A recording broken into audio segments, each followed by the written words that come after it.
Hello दोस्तों। तो आज हम बताने वाले हैं अल्पसंख्यक आवासीय विद्यालय में मैथ का क्वेश्चन के बारे में। यानी मैथ कितना मार्क्स का किस में पूछा जाता है। यानी नाइन्थ में जो पूछा जाता है 20 मार्क्स का ऑब्जेक्टिव, और 11th का एडमिशन के लिए जो है पूछा जाता है आपका 40 मार्क्स का पूछा जाता है। तो आज 9th और 11th दोनों का ये क्लास होने वाला है। आप लोग जो है मेरे साथ साथ इनको ऑब्जेक्टिव को जो है सॉल्यूशन करने का प्रयास कीजिए। इसमें से ही जो है बहुत सारे ऐसे क्वेश्चन हैं, इसी टाइप का क्वेश्चन आपके एग्जाम में आने वाला है। पिछले बार भी आप अगर प्रीवियस क्वेश्चन को मिलाइएगा तो इसमें से बहुत सारे ऐसे क्वेश्चन हैं जो पिछले बार का एग्जाम में आ चुका है। तो इस बार भी हम उम्मीद करते हैं कि ऐसा ही क्वेश्चन आए। तो आप लोग जो है चलिए मिलाते चलिए, कॉपी और कलम निकाल लीजिए और बनाइए मेरे साथ। पहला क्वेश्चन है परिमेय संख्या और अपरिमेय संख्या। ये जो है दोनों क्लास के लिए इंपॉर्टेंट है। ये 9th में भी पूछा जाता है और 11th वालों को भी पूछा जाता है। इसमें है निम्न में कौन परिमेय संख्या है। तो परिमेय संख्या रूट 10 का मान नहीं निकाल सकते हैं, तो ये परिमेय नहीं है। उसके बाद रूट 24, इसका भी मान नहीं निकल सकता है, ये परिमेय नहीं। रूट 121 का 11 × 11 यानी 11 होता है, तो ऑप्शन नंबर सी सही है, ये भी नहीं होगा। अगला क्वेश्चन है ए और बी का गुणनफल 8610 है और एचसीएफ 17 है। तो 8610 को हम 8610 इसको अगर डिवाइड कर देंगे 17 से तो 17 5 85, 17 एकम 17, 0 बच जाएगा, यानी 510। यानी ऑप्शन नंबर हो जाएगा डी। उसके बाद जब दो लगातार संख्याओं का मौसो जो है एक होता है, दो लगातार संख्या कहे जैसे 2 और 3 का मौसो जो है हमेशा एक होगा, तो ऑप्शन नंबर सी इसका सही है। उसके बाद है 4 नंबर 0.13, उस पर रैकरिंग, दोनों संख्या पर रैकरिंग है। रैकरिंग का मतलब होता है नीचे 9, तो 13 है, रैकरिंग के बदले में 99 हो जाए, 13/99। ऑप्शन नंबर हो जाएगा सी इसका भी। निम्न में कौन यौगिक संख्या है। दोस्तों तो यौगिक संख्या को जो है हम लोग भाज्य संख्या भी कहते हैं। भाज्य संख्या का ही दूसरा नाम जो है यौगिक संख्या है, और इसको हम लोग संयुक्त संख्या भी बोलते हैं। तो यहाँ पे भाज्य संख्या 11 भाज्य नहीं है, 21 जो है भाज्य संख्या, ये भी भाज्य नहीं, ये भी नहीं, तो ऑप्शन नंबर बी सही है। एक घात वाला बहुपद कहलाता है, एक घात वाला बहुपद रैखिक बहुपद कहलाता है, सी नंबर सही है। और दो घात वाले बहुपद को द्विघात बहुपद कहते हैं, तीन घात वाले को त्रिघात कहते हैं। इस तरह का क्वेश्चन बार बार पूछा जाता है, बोर्ड एग्जाम में भी पूछा जाता है। यानी x² - 3 का शून्य, यानी x² - 3 का शून्य क्या होगा। तो x² - 3 का अगर हम शून्य निकालते हैं तो x² - 3 बराबर 0 लिखेंगे, तो x² बराबर हो जाएगा उस पार जाके +3, तो x बराबर हो जाएगा ±√3। ±√3 वाला ऑप्शन है बी नंबर। उसके बाद है अल्फा प्लस बीटा का मान है। अल्फा प्लस बीटा का मान मतलब शून्यकों का योग जो है -b/a होता है, यानी ऑप्शन नंबर सी सही है। यदि px का घात 7 और gx का घात 3 हो तो px/gx बराबर क्या होगा। तो px/ यहाँ पे 7 है और यहाँ पे 3 है। जब भी ऐसा क्वेश्चन रहे तो हम पहला वाला से दूसरे वाले को घटा देंगे, 7 में से 3 घटाएंगे तो 4, यानी ऑप्शन नंबर डी सही है। उसका त्रिघात बहुपद के शून्य, 3 घात वाले बहुपदों के शून्यकों की संख्या 3 होती है, द्विघात वालों की 2 होती है और रैखिक का 1 होता है। अगर 4 घात रहे तो 4 हो जाएगा, यानी त्रिघात है, तो इसका ऑप्शन नंबर डी सही है। आश्रित समीकरण युग्म का हल है। आश्रित समीकरण युग्म का हल जो है अनेक होता है, यानी एक से अधिक हल होता है, बहुत सारे हल होता है इसके लिए। यानी आश्रित समीकरण को हम जो है संपाती भी बोलते हैं इसको। उसके बाद यदि आलेख समांतर हो तो समीकरण का हल होगा। जब जब आलेख यानी ग्राफ जो है समांतर होता है तो उसका हल जो है कोई नहीं होता है, यानी ऑप्शन नंबर डी। और जब आलेख जो है संपाती होता है तो उसका अनेक हल होता है। और इसी तरह का एक क्वेश्चन है, जब आलेख प्रतिच्छेदी होता है तो उसका एक हल या अद्वितीय हल होता है। इसके बाद हो जाएगा question number 30, a² p² x² - q² के मूल होंगे। a² p² q² p² x² - q² का मूल। तो मूल में हम x का मान निकालते हैं, तो x² बराबर हो जाएगा -q² को उस पार लेके जाएंगे +q², और a² बटे p², यानी q² बटे a² बटे p²। सॉरी, इसमें जो है ऐसे ऑप्शन होना चाहिए, ऑप्शन नंबर सी सही है। अगला क्वेश्चन है, यदि द्विघात समीकरण x square plus x minus 2 के मूल अल्फा और बीटा हो तो अल्फा 1/बीटा का मान क्या होगा। इसका फॉर्मूला, ये एक फॉर्मूला है जिसको हम -b/c के रूप में, माइनस बी का मान है मेरा 1, यानी -1 हो जाएगा, c का मान है -2, तो -2 हो गया, -1/2 माइनस कट गया, 1/2 हो जाएगा, ऑप्शन नंबर ए।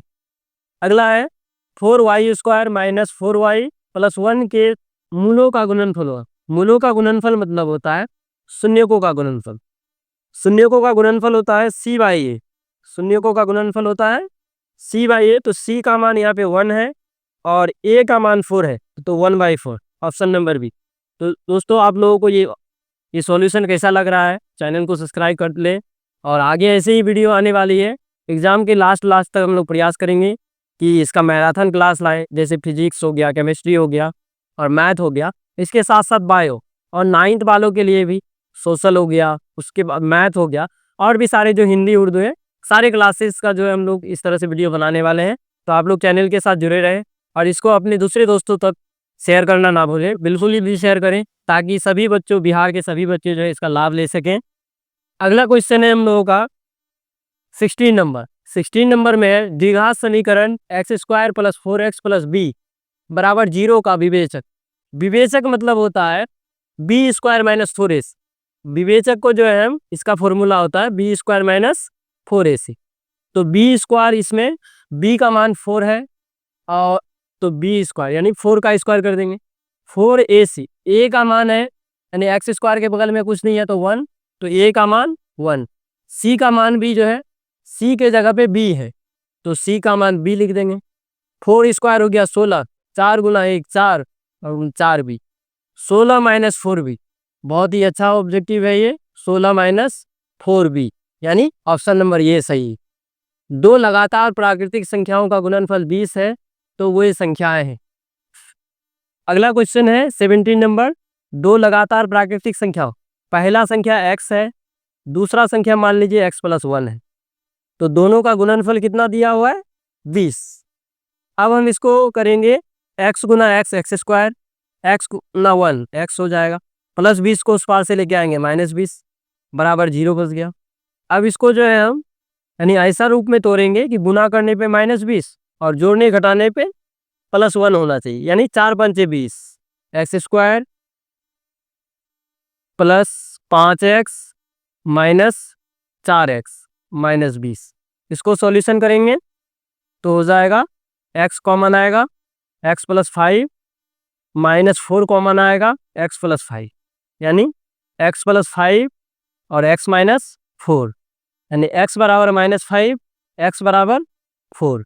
-5 और 4 जो है जिस ऑप्शन में है, सॉरी -5 यहाँ पे -5 हो रहा है, यानी ए और B, C number, option number C सही है। तो क्वेश्चन नंबर 18 में 0 से 50 तक के बीच विषम संख्याओं की संख्या।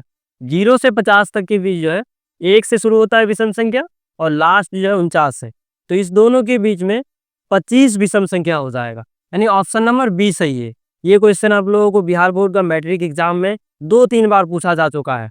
अब जो है ये अल्पसंख्यक आवासीय विद्यालय में भी, और ये 8 के लिए भी ये क्वेश्चन जो है इंपॉर्टेंट है, सॉरी जो 9 के लिए करना चाह रहे हैं, अल्पसंख्यक आवासीय विद्यालय में 9 के लिए। उसके बाद है 3, 13, 23 का सार्वंतर है, ये एपी वाला क्वेश्चन है।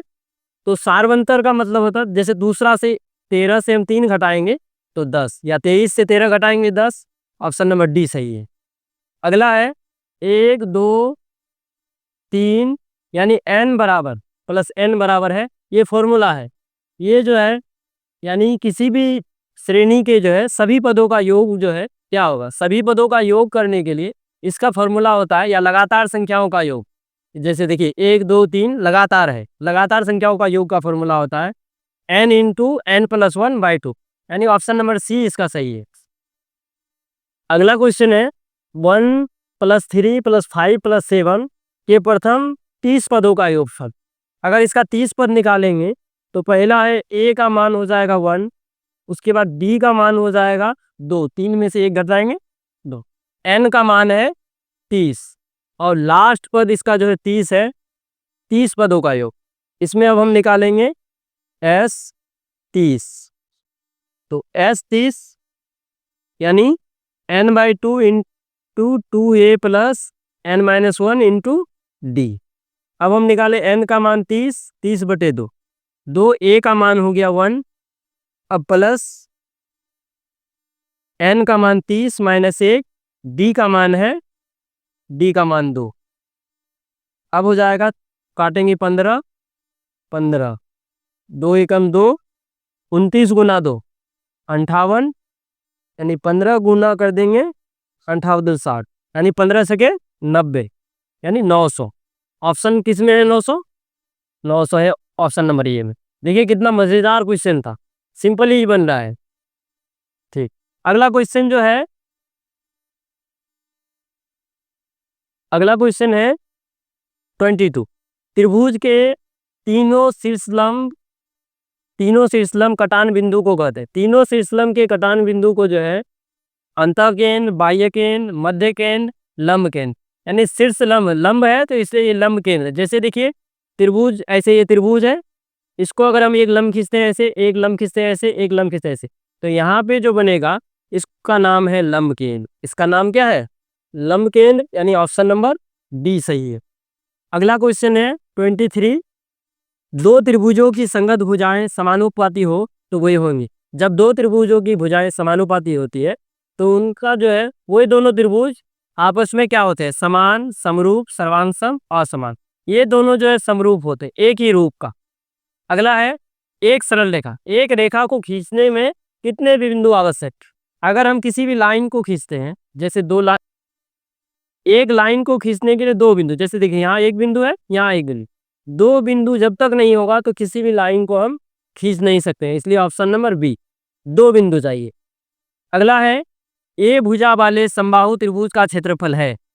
समबाहु त्रिभुज का क्षेत्रफल का फॉर्मूला पूछ रहा है, तो समबाहु त्रिभुज का क्षेत्रफल का फॉर्मूला होता है √3/4 a², ऑप्शन नंबर सी। अगला है ए 8 10 और बी 4 6 रेखा के मध्य बिंदु का निर्देशांक, यानी मध्य बिंदु का निर्देशांक निकालने के लिए हम जो है यहाँ पे जो है 8 है, 8 और 4 को जोड़ना है, 8 और 4 को जोड़ेंगे, बटे 2 करेंगे। उसके बाद दूसरा है 10 और 6 को जोड़ेंगे, 10 और 6 बटे, अब इसका 12/2, अब हो जाएगा 16/2, यानी इसका हो जाएगा 6, इसका हो जाएगा 6 और 8, जिस ऑप्शन में है वो सही होगा, यानी ऑप्शन नंबर ये 6 और 8 है, ये वाला ऑप्शन सही है। अगला क्वेश्चन है किसी बिंदु की एक्स अक्ष से दूरी क्या कहलाती है? किसी बिंदु की एक्स अक्ष से दूरी वाई निर्देशांक, यानी एक्स अक्ष से दूरी को वाई निर्देशांक बोलेंगे, एक्स अक्ष से दूरी को वाई निर्देशांक और वाई अक्ष से दूरी को एक्स निर्देशांक बोलते हैं। अगला है 28। 4 - 3 किस चतुर्थांश में है? ये क्वेश्चन बहुत ही इंपॉर्टेंट है, किस चतुर्थांश में है? तो चतुर्थांश बनाने के लिए पहले ऐसे बना देंगे। पहला चतुर्थांश होता है प्लस प्लस, दूसरा होता है माइनस प्लस, तीसरा होता है माइनस माइनस, चौथा होता है प्लस माइनस। यानी देखिए अब किस में है, ये पहला प्लस है दूसरा माइनस, पहला प्लस दूसरा माइनस, यानी फोर्थ क्वाड्रेंट। इसको पहला क्वाड्रेंट, इसको दूसरा, इसको तीसरा और इसको फोर्थ, तो फोर्थ क्वाड्रेंट में है, यानी चतुर्थ, ऑप्शन नंबर डी। निम्न में मूल बिंदु का निर्देशांक, मूल बिंदु का निर्देशांक 0 0 होता है, ऑप्शन नंबर डी सही हो जाएगा। 3 5 में कोटि का मान है। एक्स वाले संख्या को हम भुज बोलते हैं, जैसे 3 5, ये जो है 3 मेरा यहाँ पे दिया हुआ है, हाँ 3 5, 3 जो है इसको बोलेंगे भुज, और ये y का मान है, x और y होता है, इसको बोलते हैं कोटि। इसको क्या बोलेंगे?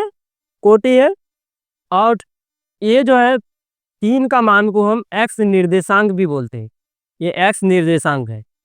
ये जो 5 है y निर्देशांक है, y निर्देशांक बोलिए, x निर्देशांक को भुज, y निर्देशांक को कोटि कहते हैं। इसलिए जो है इसमें 3 5 में कोटि का मान है, कोटि का मान y यानी 5, ऑप्शन नंबर बी सही है। 2 3 4 1 के बीच की दूरी है। अगला क्वेश्चन है इसके बीच का दूरी निकालना है हमको, 2 3 और 4 1, इसका दूरी निकालने के लिए जो है 4 में से 2 घटाना है, इसका स्क्वायर कर दी। अब इसको बीच में प्लस कर देंगे, 1 में से 3 घटाना, 1 में से 3 घटाएंगे तो इसका हो जाएगा 4 में से 2 गया, 2 का स्क्वायर प्लस हो जाएगा -2 का स्क्वायर, फिर रूट करेंगे 4 और प्लस 4 यानी 8 हो जाएगा। इसको हम लिख सकते हैं 2√2। 2√2 जिस ऑप्शन में है वो सही हो जाएगा, ऑप्शन नंबर ए में है, यानी 2√2 ये वाला ऑप्शन सही है। अगला क्वेश्चन है sin π/4 cos π/4 का मान है। अब तक हम लोग sin 90 डिग्री, sin 45 डिग्री इस तरह से क्वेश्चन बनाए होंगे 10th में, लेकिन अब जो है हम बनाएंगे ये पाई कह करके। तो सबसे पहला चीज sin π/4, sin π/4, दूसरा है cos π/4, cos π/4। तो sin π/4 का मतलब है पाई का मान होता है 180 डिग्री। कोण में अगर पाई का मान हम निकालेंगे, ऐसे पाई का मान 22/7 या 3.14 होता है, और अगर कोण में हम लेते हैं तो 180 को अगर 4 से भाग करेंगे तो 45, साइन 45 माइनस कॉस 45। साइन 45 का मान भी 1/√2 होता है, कॉस 45 का मान भी 1/√2 होता है, तो दोनों को घटाएंगे तो 0 आएगा। अब देखिए 0 कहाँ पे है, 0 जो है ऑप्शन नंबर डी में है, डी देखिए 0 है। तो दोस्तों यहाँ तक था, 32 तक हम लोग बना चुके हैं, आप लोग अंत तक बने रहे। अब ये त्रिकोणमिति का सवाल आने वाला है जो कि बहुत इंपॉर्टेंट है। त्रिकोणमिति का ये सारा सवाल हर बार हर एक एग्जाम में पूछा जाता है। तो अगला क्वेश्चन है, बहुत ही इंपॉर्टेंट क्वेश्चन है ये, 1 + cot स्क्वायर ए बटे 1 + tan स्क्वायर ए, 1 + cot स्क्वायर ए, 1 + tan स्क्वायर ए, 1 + cot स्क्वायर ए, 1 + tan स्क्वायर ए, इसका होता है कोसेक स्क्वायर ए और इसका होता है सेक स्क्वायर ए। अब हम इसको लिखेंगे कोसेक स्क्वायर ए को 1/sin स्क्वायर ए, इसको लिखते हैं 1/cos स्क्वायर ए।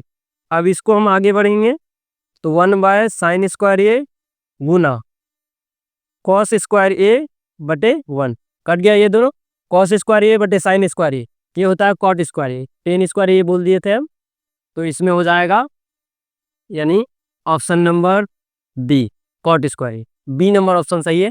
और ऊपर में जो रहता है वही होता है अगर डायरेक्टली हम मारेंगे तो। दूसरा क्वेश्चन है 34 में है 1 + tan स्क्वायर ए, 1 + tan स्क्वायर ए का मान क्या होता है दोस्तों, सेक स्क्वायर ए। सेक स्क्वायर वो कौन सा ऑप्शन में है, देखते हैं हम लोग, ऑप्शन नंबर ए में है।